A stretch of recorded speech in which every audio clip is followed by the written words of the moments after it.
जी नमस्कार दोस्तों। मैं बहुत ही क्षमा चाहता हूँ कि टेक्निकल रीजंस की वजह से मेरा राब्ता कट गया। मेरे लिए ऑनर की बात है कि आज मैं आपसे बातचीत कर रहा हूँ यहाँ कनाडा से। सबसे पहले तो मैं कोविड-19 के ज़माने में आप सबको बहुत ही बेस्ट विशेस भेजता हूँ और ये इच्छा करता हूँ कि आप सब लोग हेल्दी रहें। बात ये है कि इस वक्त चैलेंज है कोविड-19 के वायरस का, मगर इससे बड़ा चैलेंज हमें बहुत समय से चल रहा है हमारे ये जो टेररिज्म के वायरस का। और टेररिज्म का वायरस चाहे कोई भी कम्युनिटी हो, कोई भी देश हो, उसके लिए बहुत ही ख़तरनाक है। मगर मैं टेररिज्म के वायरस से पहले एक बड़े वायरस की तरफ जाता हूँ, वो है माइंडसेट के पोल्यूशन का वायरस। टेररिज्म का जो वायरस है वो भी अभी हमने रिसेंट उसको सुना फॉर द पास्ट 20-25 ईयर्स। मगर ये जो माइंडसेट का वायरस है जिसने भारत को अपनी लपेट में लिया हुआ है फॉर द पास्ट 1000 ईयर्स, और इस वायरस ने हम सबको बर्बाद कर दिया, क्योंकि हम इसको ये बोलते हैं कि जो मुस्लिम है वो अच्छा है और जो मुस्लिम नहीं है वो अच्छा नहीं है। ये एक ऐसा हेट्रेड पे बेस वायरस है जो अनफॉर्चुनेटली सबसे ज़्यादा मुस्लिम्स को ही बर्बाद कर रहा है। भारत ने इस वायरस को सबसे ज़्यादा झेला।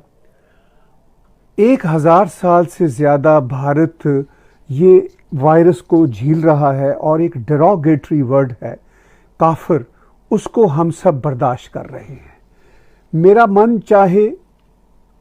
मन चाहता है कि मैं इस शब्द काफिर को डिक्शनरी से निकाल दूं, लेकिन काफिर के जो मीनिंग हैं वो बहुत ही सिंपल हैं कि वो जो स्टेट ऑफ डिनाइल में रहता है।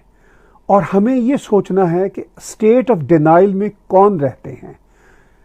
वो जो मेरे हिंदू बहन भाई, वो तो सच को मानते हैं, रियलिटी को मानते हैं, इस कायनात की जो असल रियलिटी है, जो ओम की पुकार है, उसको मानते हैं। लेकिन स्टेट ऑफ डिनाइल में कौन रहते हैं? वो लोग जो अथॉरिटेरियन माइंडसेट के लोग हैं। और जब मैं ये जो हमारा अथॉरियन माइंडसेट है, ये बहुत ही अथॉरिटेटिव जो माइंडसेट है, ये पता है कि किन का है। इसमें मैं रिलीजन को दोष भी कुछ देता हूं जो ये अथॉरिटेरियन माइंडसेट को लाता है, मगर उससे ज़्यादा दोष उस माइंडसेट को है। माइंडसेट इटसेल्फ, जो अथॉरिटेरियन माइंडसेट इटसेल्फ है, वो इस अंधेरे को हमारे अंदर लाता है। बहरहाल जो पुष्पेंद्रा भाई कर रहे हैं काम, और जो इस वक्त भारत में काम हो रहा है, जो रिवाइवल ऑफ हिंदू सिविलाइजेशन की बात हो रही है, जो हिंदू राष्ट्र की एस्पिरेशंस है, उस पर चलने की जो बात हो रही है, वो है रास्ता रोशनी का। क्योंकि उस रोशनी के रास्ते पे चलकर सारी इंसानियत का भला है। उसमें सिर्फ मेरे हिंदू बहन भाइयों को ही भला नहीं है, बल्कि मुस्लिम्स को भी भला है, सबका भला है। मैं बार बार दिल से हर बार कहता हूं कि मैं एक हिंदू हूं जो मुस्लिम फेथ में पैदा हुआ। ये बड़ी बारीक बात है, क्योंकि जो मेरी हिंदू सिविलाइजेशन है, जो मेरा हिंदू हेरिटेज है, वो मुस्लिम फेथ क्लब हो, क्रिश्चियनिटी फेथ क्लब हो, उससे बहुत आगे है। चूँकि मेरी मुस्लिम आइडेंटिटी कोई नहीं है, हो नहीं सकती, वो एक फेथ क्लब है। मेरी आइडेंटिटी सिर्फ और सिर्फ भारतीय है, मेरी आइडेंटिटी सिर्फ और सिर्फ हिंदू होने में है, क्योंकि हिंदू की जो आइडेंटिटी है वो धरती के साथ जुड़ी हुई है, और इंसान का जो नाता है इस धरती के साथ वो इतना ही है कि वो इस धरती का सन या डॉटर है।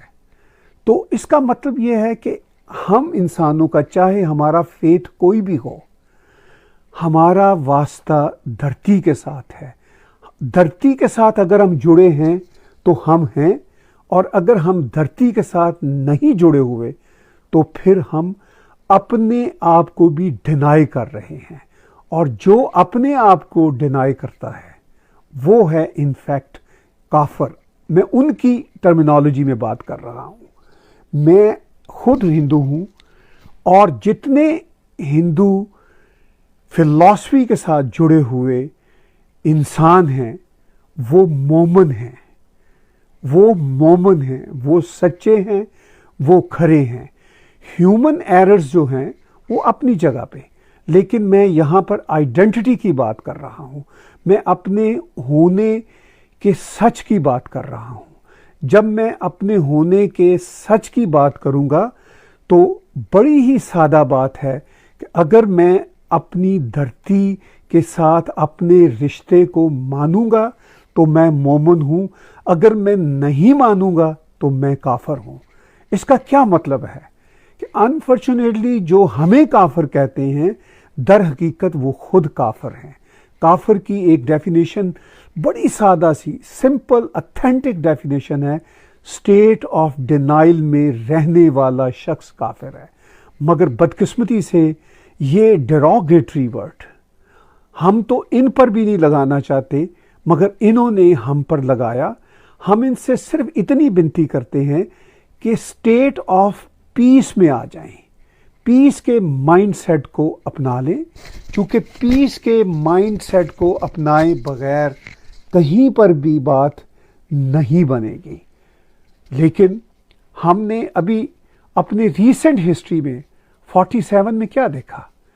टू नेशन थ्योरी कितना बड़ा फ्रॉड है, इतना बड़ा फ्रॉड कि टू नेशन थ्योरी का मतलब है कि टू नेशंस कौन है? मैं तो अपनी धरती का सन हूं, तो मेरी नेशन कैसे दूसरी हो गई?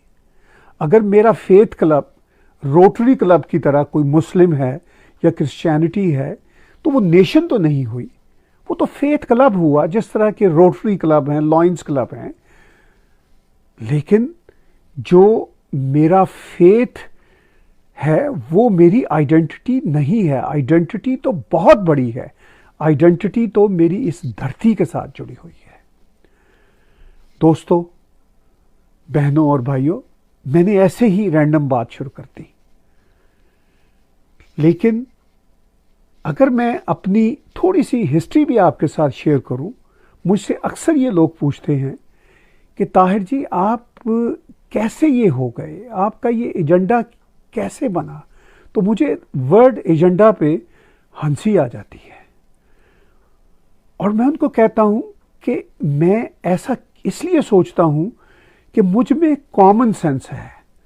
मैं कोई आलम फाजल नहीं हूं, मैं एक पंजाबी हूं जो भारतीय हेरिटेज की गुप्ता डायनेस्टी का एक खादम है, जो उस डायनेस्टी से, उस लेगेसी के साथ जुड़ा हुआ है। मैं राम के शहर लाहौर में पैदा हुआ, मैं ग्रो अप हुआ राम के दूसरे शहर कसूर में, और कसूर के एक सूफी पोइट, अब मैं सूफी की बात पर भी आगे आऊंगा कि सूफी इटसेल्फ कितना फ्रॉड अब बन गया है, मगर वो एक सूफी, ट्रू सूफी थे जिनका नाम आप सबको मालूम है, बुल्ले शाह। बुल्ले शाह को जब मैंने अपनी टीन एज में पढ़ा तो मुझे पता चला कि मैं कौन हूं। बुल्ले शाह ने अपनी पोइट्री में लिखा, बुल्लिया की जाना मैं कौन, यानी बुल्लिया मुझे क्या पता कि मैं कौन हूं। ये बुल्ले की हम्बलनेस थी, उसने इन शब्दों में अपनी तलाश शुरू की। जब मैंने बुल्ले शाह को, जो मेरे शहर के गुरु थे, जो मेरे प्रॉफिट थे, जो मुझे मेरे क्रिएटर तक लेकर जाते थे, जब मैंने उनकी पोइट्री को पढ़ा अपनी पंजाबी लैंग्वेज में, तो मुझे अपनी शनाख्त का सारा सफ़र शुरू होता नज़र आया। बुल्ले शाह ने जब मुझे ये बताया कि जद गल समझ लई ते रोला की, ए राम रहीम ते मौला की, जब बात समझ ली तो किस बात का शोर है, ये राम रहीम मौला तो एक ही है। फिर जब बुल्ले शाह ने अपनी पोइट्री में कहा कि गल एक नुक्ते विच मुकदी है, तो मैंने इतनी सादा बात को, जो उन्होंने कहा कि बात एक नुक्ते पर ख़त्म होती है, मैंने इसको समझने की कोशिश की और मुझे फिर पता चला कि मेरा जो नुक्ता है वो तो इनफैक्ट मेरी शनाख्त का है, और मेरी शनाख्त जो है मेरी धरती के साथ जुड़ी हुई है।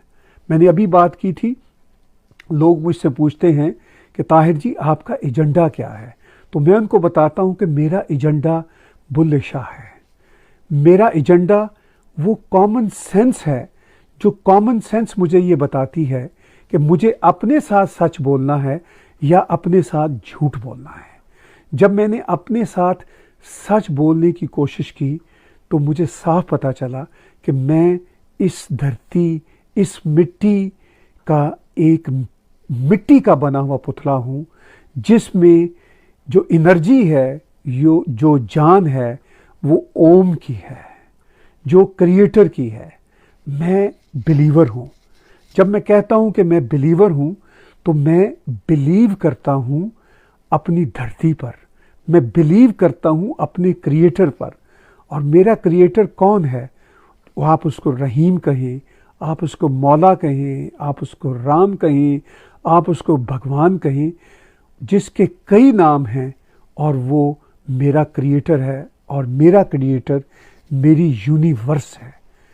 ये है वो एजेंडा जिसकी बुनियाद पर मैं शायद बदला भी अपने बहुत ही टीन एज के ज़माने में, और उसी दर्द को और उसी आग को आगे लेकर चल रहा हूँ।